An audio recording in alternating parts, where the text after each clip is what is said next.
खबरों की रफ्तार। नमस्कार दोस्तों, मैं हूं यशपाल शर्मा और खबरी लाल में आप सभी का स्वागत है। जैसा कि आप जानते हैं, हरियाणा की जींद विधानसभा सीट पर 28 जनवरी को उपचुनाव होने जा रहा है। 31 तारीख को इसकी गिनती होगी। यह चुनाव अपने आप में एक तरह से घमासान हो गया है, महाभारत हो गया है, क्योंकि चार मुख्य पार्टियां, भारतीय जनता पार्टी, कांग्रेस, इनेलो और नई नवेली पार्टी जेजेपी, जिसके प्रत्याशी हैं दिग्विजय चौटाला, कांग्रेस के रणदीप सुरजेवाला, भारतीय जनता पार्टी के कृष्ण मिड्ढा और इनेलो के उम्मेद सिंह रेड्डू। चतुर्कोणीय मुकाबला अपने आप में बहुत बड़ी इबादत लिखने जा रहा है, क्योंकि इसको 2019 के चुनाव का सेमीफाइनल माना जा रहा है। मेरे साथ है कांग्रेस के युवा नेता मुकेश शर्मा, जिनसे मैं आज चर्चा करूंगा रणदीप सुरजेवाला की चुनाव को लेकर। मुकेश जी, खबरीलाल में आपका स्वागत है। धन्यवाद सर। आप बताएंगे इस चुनाव में रणदीप सुरजेवाला जी के पक्ष में क्या क्या चीजें जा रही है? सर, पक्ष में देखिए कि आप देख सकते हैं भाजपा के कई लीडर, किसी ने अपना नॉमिनेशन वापस ले लिया निर्दलीय उम्मीदवार ने, और भाजपा के कई लीडर अभी कल ही ज्वाइन किया उन्होंने रणदीप सुरजेवाला जी को। बाकी हम देख सकते हैं मांगेराम गुप्ता जी भी, वो भी कहीं ना कहीं रणदीप सुरजेवाला जी को सपोर्ट कर रहे हैं। ऐसे ही मतलब हम कह सकते हैं शहरी वोटर बहुत ज्यादा रणदीप सुरजेवाला जी के साथ जा रहा है। रणदीप सुरजेवाला जी कैथल से विधायक है। हाँ जी। उन्हें क्यों टिकट दिया?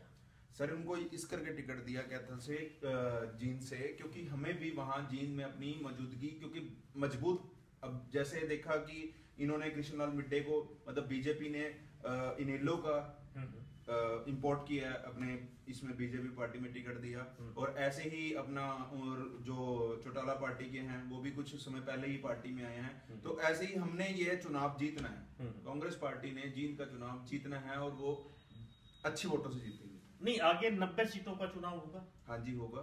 तो उस पे भी जीत दर्ज करेंगे, और हरियाणा में 90 की 90 पे सुरजेवाला लड़ेगा? नहीं, जैसे तो जैसे इतनी बड़ी पार्टी, इतने विधायक, 10 साल रही है सरकार, और आज उठा के एक विधायक को टिकट दे दिया। जिस विधायक, अगर आपने देखा होगा, मांगेराम गुप्ता वहां से हुड्डा सरकार में मंत्री रहे। हाँ जी। उसके बाद वो अगला चुनाव हार गए। इसका मतलब वहां कोई काम नहीं हुआ? देखिए, ये काम नहीं हुआ। एक जादूगर आया था, आपको मैं बार बार, एक जादूगर आया, उसने ऐसे जादू पूरे इंडिया में, ये नहीं सिर्फ वहां नहीं, उससे जो जिस हुड्डा सरकार, चलो मैं हुड्डा की बता देता हूँ कि चलो 10 साल थे, एंटी इनकम्बेंसी रहती है, आपको पता है 10 साल हम रहे सत्ता में रहे, तो इसका प्रभाव रहता है कि भाई लोगों को थोड़ा नाराजगी रहती है। हरिचंद मिड्ढा जीत गए। हाँ। उसके बाद में फिर 14 का चुनाव हुआ, उसमें हरिचंद मिड्ढा जीत गए। हाँ। इसका मतलब कहीं ना कहीं कांग्रेस के खिलाफत थी वहां। हाँ, खिलाफत नहीं कह सकते, अब लोगों का राय है, लोगों ने कैसे दिया राय, लोगों का था, उन्होंने अपना मत उनको दिया है। कई जगह हम जीते हैं, कई जगह हारे हैं। चुनाव में तो एक ही इंसान जीतेगा, कोई हारेगा कोई जीतेगा। क्या आपको लगता है कांग्रेस इस चुनाव को वहां विकास के और बेरोजगारी के मुद्दे पर लड़ेगी? बिल्कुल लड़ेगी सर। कांग्रेस पूरे देश में, पूरे हरियाणा में इसी मुद्दे के साथ, किसानों के साथ, बेरोजगारों के साथ और महिलाओं के साथ, ये 3 मुद्दे हम जनता के बीच में लेके जाएंगे। ऐसी कौन सी जादू की छड़ी वहां चलेगी जो 6 महीने में सब कुछ अच्छा हो सर, जाएगा? 6 महीने में उनको दिखेगा जो हम काम करेंगे, वो हम एक अपना नींव भरेंगे। नहीं, 4 साल सुरजेवाला जी विधानसभा नहीं जाते। हाँ जी। तो 6 महीने में क्या करें? सर, सुरजेवाला जी का आप देख सकते हैं कि उनका क्या है, मतलब पूरे नेशनल लेवल के वो हमारे लीडर हैं, काम भी करते हैं। नेशनल लेवल उन्होंने के काम लीडर बहुत किए हुए हैं सर, मेरी बात सुनिए। उन्होंने कैथल के लिए बहुत काम दिया, बहुत रोजगार दिए हुए हैं, उन्होंने कैथल का नक्शा बदल दिया। नहीं, कैथल से विधायक है, कैथल से नक्शा बदल दिया, पूरा हरियाणा तो खाली रह गया। जो हम अंबाला से आगे नहीं जाते थे, आज लोग आप देख सकते हैं कैथल तक जाते हैं। कैथल उन्होंने बदल के रख दिया है, वहां विकास किया, वहां की सड़कें जाके देखिए, वहां रोजगार जाके देखिए, वहां आप आंकड़े उठा के देख लीजिए। नहीं, अगर ऐसा था तो ये चुनाव वहां से पहले लड़ते। ये हमारे हाईकमान ने जो उनको भेजा है, कुछ सोच समझ के भेजा होगा सर। अब जो वहां की स्थिति है, हाँ जी, क्या अगला चुनाव सुरजेवाला फिर वहां से लड़ेंगे 6 महीने बाद? ये वही डिसाइड करेंगे। वैसे तो अपर पार्टी की हमारे, उन्होंने क्या सोचा होगा, कुछ अच्छा ही सोचा होगा जींद के लिए। हमें तो जींद का विकास चाहिए, उसके लिए हम कैंडिडेट जो भी हो, हमें विकास से मतलब है कि जींद के लोगों के साथ जो मिड्डा जी के टाइम में इग्नोर किया गया है, बीजेपी पार्टी ने काफी इग्नोर किया है जींद को। पिछले 4 साल से आप देख सकते हैं वहां सड़कों का बुरा हाल है। आप सर ग्राउंड लेवल हाल है, वो बिल्कुल ठीक है, वहां बहुत सारी समस्याएं हैं, सब कुछ है, क्योंकि 10 साल से वो विपक्ष की सीट थी। हाँ, उससे पहले कांग्रेस ने नहीं कुछ किया। हाँ, वहां की स्थिति इतनी अच्छी नहीं है जिंदगी, नहीं, ये तो आप भी मानते हैं सर मेरी बात, इसीलिए एक बड़े नेता को भेजा कि अगर ये जीतेगा तो शायद सर 2 साल अगर हम सड़क बनवाते हैं, आप देखते हैं वो टूट जाती है, रिपेयर चाहिए उसको। ठीक है, कांग्रेस ने 2005 में काम किए, ठीक, वो काम करते करते करते, लेकिन जब जनता ने उनको नकारा हमारे विधायक को, उसके बाद दूसरे विधायक आए, उसमें तो भट्टा ही गोल हो गया ना जीत। क्या आपको लगता है कि एक बड़ा चेहरा, बड़ा नेता दे दिया इसलिए जीत की उम्मीद है? बिल्कुल सर, क्योंकि हम एकजुट है। आपने देखा होगा सारी पार्टी जो हमारे पे लगाते थे कि गुटबाजी है, कुछ है, वो आपने वहां देख ली, उनकी बातें हवा निकली। सारा एक पूरी कांग्रेस आज जींद में हर कार्यकर्ता इतना उत्साहित है कि हाँ भाई हमने सुरजेवाला जी के लिए, कांग्रेस के लिए काम करना है। लोग नवे जुड़ रहे हैं, भाजपा को, चौटाला पार्टी को लोग छोड़ छोड़ के आज कांग्रेस में आ रहे हैं। अगर सुरजेवाला हार गए? नहीं हारते सर, देखो जीतना तो किसी ने है ही है, एक जीतेगा, एक ही जीतेगा, लेकिन ऐसा मानना है कि वो अच्छी वोटों से जीतेंगे। नहीं, अगर हार गए? देखिए अगर तो फिर मैं ये कहूंगा अगर जीत गए, हाँ, अगर जीत गए तो सीएम बनेंगे, अगर हार गए? नहीं, देखो ये आप नहीं कह सकते। ये जनता, हमारे राहुल गांधी जी ने, आपने देखा होगा मध्य प्रदेश और राजस्थान में से शक्ति ऐप के थ्रू कार्यकर्ता से पूछा कि आपको मुख्यमंत्री क्या चाहिए। ऐसे ही हरियाणा में और पूरे देश में होगा, हर एक कार्यकर्ता से पूछा जाएगा कि उनका मनपसंद कौन है उम्मीदवार। क्या चंद नेताओं का कांटा है सुरजेवाला? सर ये तो आपके सामने मजाक की बातें हैं, रामविलास जी ने की थी, उन्होंने आगे सुन भी लिया फिर कि उनका कांटा क्या है। तो चलो, उनका कांटा तो निकलता रहेगा। हाँ, आपका नहीं, आप देख सकते हरियाणा में कांग्रेस का कांटा निकलने का? नहीं सर, कोई कांटा कुंटा हमारे बीच में ऐसी कोई बात नहीं है, बेबुनियादी बातें हैं ऐसी। अच्छा, इस चुनाव को सेमीफाइनल की संज्ञा दी जा रही है। सर मीडिया ने अब सेमीफाइनल कहा है, तो सेमी कोई नहीं, मैं तो सेमीफाइनल नहीं कहता, लोग कह रहे हैं, आप महाभारत कह रहे हैं, तो नहीं, वो तो है। देखो, चुनाव बड़ा है। हाँ, चुनाव बड़ा बना दिया गया चुनाव है। हाँ। मुझे लगता है ये विकास की बातें करना और रोजगार की बातें करना, ये तो सब वहां एक भ्रम पैदा करता है। पहले सिर्फ उपचुनाव था, लेकिन जब से सुरजेवाला जी आए ना, सारों ने इसको बड़ा चुनाव कह दिया है, महाभारत कह दिया है, सेमीफाइनल कह दिया है।